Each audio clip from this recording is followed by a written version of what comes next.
तो चलिए दोस्तों, आज बात करते हैं मध्य प्रदेश शिक्षक पात्रता परीक्षा यानी एमपी टेट वर्ग 1 की, और खास तौर पर इसके कृषि सिलेबस की।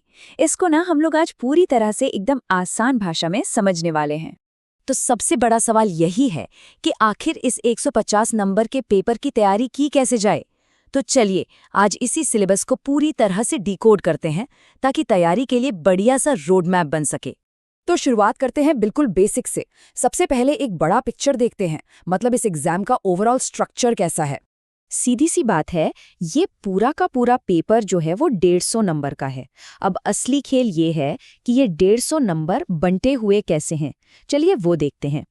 और यही है सबसे ज़रूरी बात, इन 150 मार्क्स का डिवीजन कैसे होता है, क्योंकि देखिए यहीं से आपकी पूरी तैयारी की स्ट्रैटेजी तय होगी। ये देखिए, मामला एकदम साफ है। पेपर के दो मोटे मोटे हिस्से हैं। एक तरफ है आपका मेन सब्जेक्ट यानी एग्रीकल्चर, जो कि पूरे 120 नंबर का है, मतलब सबसे ज्यादा वेटेज इसी का है। और दूसरी तरफ है 30 नंबर का सेक्शन, जिसमें जनरल टॉपिक्स आते हैं। अब ये जो 30 नंबर वाला पार्ट है ना, इसमें आपको पेडागोजी, हिंदी, इंग्लिश और थोड़ा जनरल नॉलेज मिलेगा। ये भी जरूरी है, बिल्कुल है, लेकिन आज हम लोग अपना पूरा ध्यान लगाएंगे उस 120 नंबर वाले हिस्से पर, जो कि हमारा मेन सब्जेक्ट है एग्रीकल्चर। तो चलिए अब सीधे गोता लगाते हैं हमारे मेन सब्जेक्ट यानी 120 नंबर के कृषि विज्ञान के सिलेबस में। देखते हैं इसमें क्या क्या है। सिलेबस की शुरुआत होती है बिल्कुल फाउंडेशनल टॉपिक से। सबसे पहले है एग्रोनॉमी, मतलब फसल उगाने का पूरा साइंस। फिर है सॉइल साइंस, यानी मिट्टी के बारे में सब कुछ, साथ ही सॉइल और वाटर कंजर्वेशन, जो कि बहुत ज़रूरी है। और हाँ, एग्रीकल्चरल मीटरोलॉजी, मतलब खेती बाड़ी से जुड़ा मौसम का विज्ञान।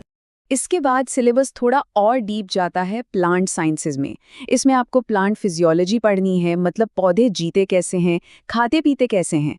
फिर जेनेटिक्स और प्लांट ब्रीडिंग, जिससे हम बेहतर किस्म की फसलें तैयार करते हैं। और हाँ, सेल स्ट्रक्चर जैसी बेसिक चीज़ें भी हैं। और ये देखिए, ये एक बहुत ही काम की बात है। पिछले एग्जाम में सिर्फ और सिर्फ प्लांट फिजियोलॉजी से 18 सवाल आए थे। 18! इसका मतलब साफ है, ये टॉपिक तो मतलब छोड़ ही नहीं सकते, इस पर खास ध्यान देना ही पड़ेगा। अच्छा, सिलेबस सिर्फ थ्योरी पर नहीं रुकता, इसमें प्रैक्टिकल चीजें भी है, जैसे कि हॉर्टिकल्चर, मतलब फल, सब्जी, फूलों की खेती। फिर पोस्ट हार्वेस्ट टेक्नोलॉजी, यानी फसल कटने के बाद क्या करें, जैसे जैम, जेली बनाना। और साथ में पशुपालन भी है। और आखिर में सिलेबस बिजनेस और टेक्नोलॉजी की तरफ भी जाता है।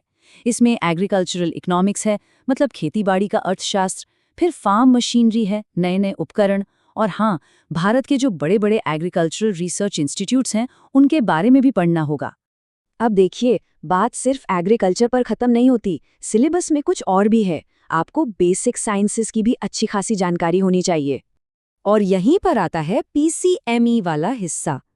पी मतलब फिजिक्स, सी मतलब केमिस्ट्री, एम मतलब मैथ्स और ई मतलब, खैर, यहाँ पर कंप्यूटर के बेसिक्स हैं। ये सारे सब्जेक्ट्स एग्रीकल्चर के पीछे के साइंस को समझने के लिए बहुत ज़रूरी हैं। और इसमें क्या क्या है, तो फिजिक्स केमिस्ट्री में आपको ग्रेविटी, लाइट, एटॉमिक स्ट्रक्चर जैसी चीज़ें मिलेंगी। वहीं मैथ्स में ट्रिग्नोमेट्री और ज्योमेट्री है।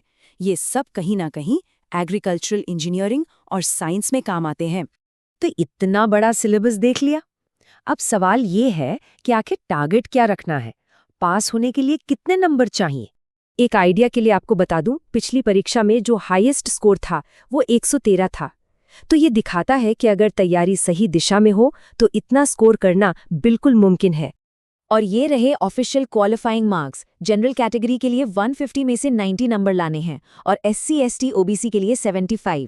तो मतलब अपना टारगेट एकदम क्लियर होना चाहिए कि कम से कम इतने तो लाने ही हैं। तो अब देखिए, सिलेबस का पूरा मैप आपके सामने है। क्वालिफाइंग मार्क्स तो एक मिनिमम टारगेट है, लेकिन असली सवाल ये है कि क्या सिर्फ क्वालिफाई करना है या फिर टॉपर्स में अपनी जगह बनानी है। तो बस अब प्लानिंग में जुट जाइए और तैयारी शुरू कर दीजिए, सफलता जरूर मिलेगी।